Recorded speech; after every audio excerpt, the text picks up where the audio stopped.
5 जो टिप्स हैं आप इनको याद रखिएगा और इस हिसाब से आप देखिए कि कपड़ा क्यों अटक रहा है।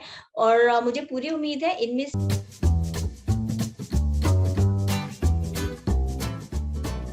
आपकी ऑटोमेटिक सिलाई मशीन में कपड़ा आगे नहीं सरक रहा, आगे नहीं बढ़ रहा, कपड़ा अटक जाता है जब आप सिलाई करते हो, तो आप क्या करोगे? तो आज हम यही सवाल ले रहे हैं और इस सवाल के ऊपर बात करेंगे कि आपके पास उषा जनोम स्टिच मैजिक है, जो कि ये मशीन है मेरे पास। और इसके अलावा अगर आपके पास कोई भी मशीन है, ब्रदर की, बर्नेट की, सिंगर की या कोई भी ऑटोमेटिक मशीन है, क्योंकि बेसिकली सारी ऑटोमेटिक मशीन्स काम तो एक ही मैकेनिज्म होता है। गाहे बगाहे कभी ना कभी मशीन के अंदर प्रॉब्लम्स आ ही जाती है, कपड़ा अटकने की दिक्कत हो सकती है।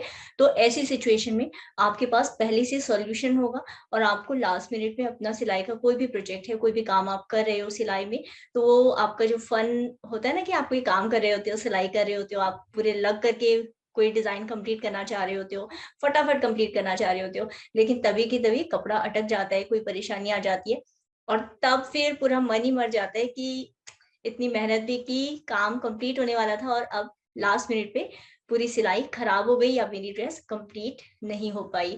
तो वो फीलिंग नहीं आनी चाहिए, ठीक है ना? तो इसीलिए ये वीडियो बनाया है, सवाल आप ही लोगों का एक लिया है। चलिए सवाल देख लेते हैं और उससे पहले मैं आप सभी लोगों का बहुत बहुत स्वागत करती हूँ stitchingmall.com में। मैं हूँ डिम्पल आनंद और हमारी मुहिम है, हमारा मिशन है कि हर स्टिचिंग करने वाला स्मार्ट डिजाइनर बने। तो चलिए आपकी स्मार्ट सिलाई मशीन को कैसे सेट करना है, कैसे ज्यादा स्मार्टली सिलाई करनी है, इसी वीडियो में जानते हैं और आज का सवाल लेते हैं। अनुराधा गल्होत्रा जी पूछ रही हैं, मेरी मशीन में सिलाई करते टाइम अपने आप कपड़ा नहीं सरकता, इसको सरकाना पड़ता है, क्या सॉल्यूशन होगा? सिलाई का स्टिच बहुत छोटा आता है और जब उससे उधेड़ना होता है बहुत मुश्किल होती है। I hope you would help me with my problems. I purchase this machine in 2012। तो थैंक यू अनुराधा जी आपके सवाल के लिए, क्योंकि ये एक कॉमन परेशानी है। मशीन जब आप सिलाई मशीन से काम करते हैं, खासकर ऑटोमेटिक सिलाई मशीन से काम करते हैं, तो उसकी सेटिंग थोड़ी सी डिफरेंट होती है मैनुअल मशीन से। तो आपको जानना पड़ता है कि वो किस तरीके से होगी। तो इस बात को हम समझ लेते हैं और आपने अपने प्रॉब्लम में ही अपने सॉल्यूशन को भी आपने डाल दिया है, ठीक है? तो यानी आपने जो प्रॉब्लम बताई है कि मशीन में कपड़ा आगे नहीं सरक रहा, साथ साथ आपने ये बता दिया है सॉल्यूशन कि बहुत छोटा स्टिच आ रहा है। तो ये आप इसको समझिए कि इन दोनों में क्या कोरिलेशन है, कैसे ये आपस में मैच करते हैं, उसके हिसाब से आपकी प्रॉब्लम का सॉल्यूशन देखते हैं। और तीसरी बात, ये बहुत अच्छी बात है कि आपने ये भी लिख दिया कि मशीन 2012 में खरीदी है, तो मुझे क्लियर आइडिया हो गया कि आपकी मशीन कितनी पुरानी है। तो पहले हम समझ लेते हैं कुछ चीजों को। देखिए, ये आपकी स्टिच मैजिक है या जो भी आपकी मशीन है। अगर आपकी मशीन में ये प्रॉब्लम आ रही है तो ये जो टिप मैं बता रही हूँ आपको हेल्प करेगी। देखिए, टिप नंबर 1 ये है कि अगर आपकी मशीन का स्टिच लेंथ और स्टिच विड्थ अगर ये 0 पर है या ये मिनिमम पर है, तो आपकी मशीन में कपड़ा आगे नहीं जाएगा।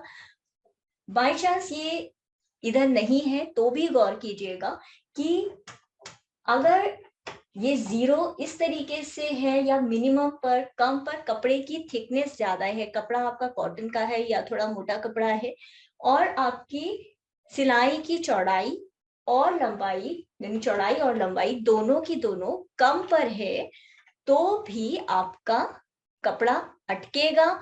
और अटकेगा भी, और साथ ही साथ कि वो सिलाई भी छोटी छोटी आएगी, ठीक है? तो कपड़ा अगर थिकनेस की तरफ से है, यानी मीडियम टू लाइट कॉटन का कपड़ा है, डेनिम का है, थोड़ा मोटा कपड़ा है, या तहों में आप सिलाई कर रहे हो, बहुत ज्यादा पतला कपड़ा नहीं सिल रहे हो आप, ठीक है, तो फिर आप मीडियम कपड़े के लिए एटलीस्ट 3 या 4 पर धागे की विड्थ और लेंथ, यानी चौड़ाई और लंबाई को रखिए।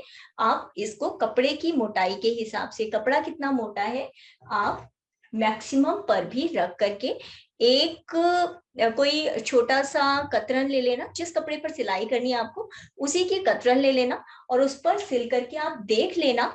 अगर सेटिंग ठीक आ रही है, अगर सिलाई जितनी आपको चाहिए उतनी आ रही है, तो फिर आप इसको इतने पर ही रहना, मैक्सिमम पर रहने देना, वरना आप इसको थोड़ा 3 पर 4 पर इस तरीके से एडजस्ट करके देख लेना। तो ये है एक टिप। दूसरी चीज जो टिप है वो ये है कि कपड़े के हिसाब से आपको धागे की मतलब थ्रेड टेंशन आपको टेंशन बार से सेट करनी होगी। तो अगर कपड़ा पतला है तो आपको ये कम नंबर पे सेट करना होगा। ये 0 से शुरू होता है, 0 1 2 3 फिर 9 तक जाता है, ठीक है। तो अगर कपड़ा पतला है, ऑर्गेन्जा का है, जॉर्जेट का है, सिल्क का है, कपड़ा पतला है, तो आप इसको 2 3 इस तरीके से सेट करके चेक कर सकते हो, वही तरीका रफ कपड़े पर। और अगर कपड़ा थोड़ा कॉटन का है, सूती कपड़ा है, थोड़ा मोटा कपड़ा है, क्विल्टिंग कर रहे हैं, तो भी आप इसको 6 या 6 7 8 9 अपनी कपड़े की जरूरत के हिसाब से आप थ्रेड टेंशन बार को यानी प्रेशर बार को बढ़ा सकते हो। और इस तरीके से आप जो आपका ये प्रेशर बार है, प्रेशर बार से आपका जो प्रेशर फुट है उसका भी प्रेशर कपड़े के ऊपर एडजस्ट हो जाता है, ठीक है। ये तो आपकी दूसरी टिप हुई। तीसरी बात आपने बोली कि मशीन आपकी 2012 की है, तो इसका मतलब ये है कि हो सकता है कि आप मशीन काफी फ्रीक्वेंटली इस्तेमाल करते हो।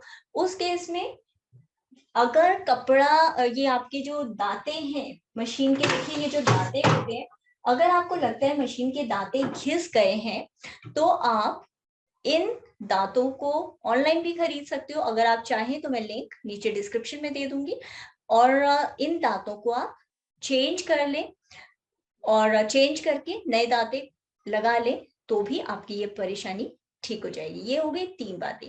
अब चौथी बात ये है, और सीधी सिंपल टिकाऊ बात है, कि आप एक बार सुई को भी चेंज करके देख लेना। सुई कहीं आपकी टेढ़ी नहीं हो रही हो या कोई ब्लंट हो या कोई दिक्कत आ रही है, तो सुई में भी परेशानी हो तो उसको भी एक बार सबसे आसान तरीका है चेंज करके देख लो, ठीक है। ये 4 बात। फिर 5वीं बात ये है कि आप ये जो आपका जो है शटर रेस और बॉबिन एरिया, इसको भी आप खोल करके क्लीनिंग कर लो, राइट। तो ये तो चीजें आपकी बेसिक 5 जो टिप्स हैं, आप इनको याद रखिएगा और इस हिसाब से आप देखिए कि कपड़ा क्यों अटक रहा है। और मुझे पूरी उम्मीद है इनमें से कोई सा भी एक आपका रीजन होगा। आप इस तरीके से मशीन को सेट करके चलेंगे तो फिर आपकी प्रॉब्लम दूर हो जाएगी। फिर भी आप मुझे कमेंट सेक्शन में लिख करके बताइएगा जरूर आपकी प्रॉब्लम सॉल्व हो गई, कितनी जल्दी सॉल्व हो गई, मशीन आपकी ठीक ठाक काम कर रही है। दूसरी बात ये कि इसी से रिलेटेड ना सिलाई मशीन का रिपेयर किस तरीके से आप घर पर कर सकते हो, कैसे मशीन को ठीक रख सकते हो अपनी, मैंने YouTube पर बहुत सारी वीडियोस भी बना रखी है, नीचे लिंक मिल जाएगा आपको, आप देख सकते हैं, या फिर ऊपर आपको आई बटन के अंदर वीडियो मिल जाएगी, आप देख सकते हैं।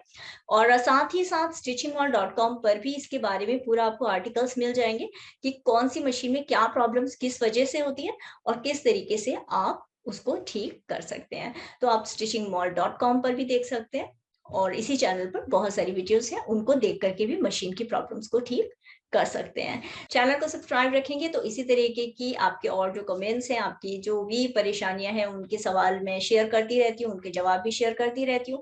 आपको वो वीडियोस दिखती जाएंगी। और वीडियो को लाइक जरूर कीजिएगा, चैनल को सपोर्ट जरूर कीजिएगा शेयर करके। स्टिचिंग लवर से स्मार्ट डिजाइनर बनने की अपनी सफर को जारी रखिएगा हमारे साथ। Take care, god bless you.